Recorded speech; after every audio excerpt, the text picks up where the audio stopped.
காய் நெல் அறுத்து கவளம் கொளினே. மாநிறைவு இல்லதும் பல்நாட்கு ஆகும். 100 செரு ஆயினும் தமித்துப்புக் உணினே. வாய்ப்புகுவதனினும் கால் பெரிது கெடுக்கும். குழந்தைகளா கவனிங்க. நன்கு விளைந்த நெல்லை அறுத்து உணவாக்கி கவளமாக கொடுத்தாலும், கவளம்னா என்ன?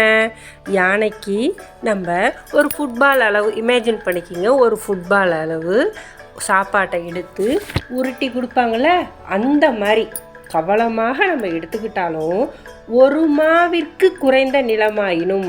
மானா என்ன? ஒரு நிலத்தோட அளவு. ஒரு ஏக்கரில் 3ல் 1 பங்கு தான் ஒரு மான்னு சொல்லுவாங்க. ஒரு மாவிற்கு குறைந்த நிலமாயினும் பல நாட்களுக்கு வருமா.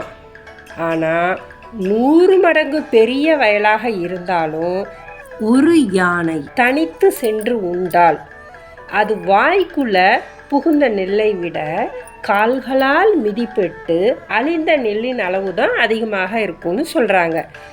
பார்த்தோம், நல்லா புரியுதா? இப்போ ஒவ்வொரு லைனையும் நல்லா படித்து பார்க்கலாமா? காய் நெல் அறுத்து கவளம் கொளினே. மாநிறைவு இல்லதும் பல்நாட்கு ஆகும். 100 செரு ஆயினும் தமித்துப்புக் உணினே. வாய்ப்புகுவதனினும் கால் பெரிது கெடுக்கும். இந்த புறநானூற்று பாடலின் ஆசிரியர் பிசிராந்தையார். பாவகை நேரிசை ஆசிரியர்பா. காய் நெல்னா என்ன? விளைந்த நெல். செருனா என்ன? வயல். தமித்து தனித்து. புக்கு புகுந்து. கவளம் யானையின் உணவு.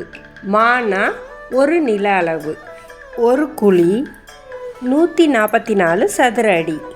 100 குழி ஒரு மா. 20 மா ஒரு வேலி. ஒரு ஏக்கர் 3.5 மா. ஒரு வேலி 6.17 ஏக்கர்.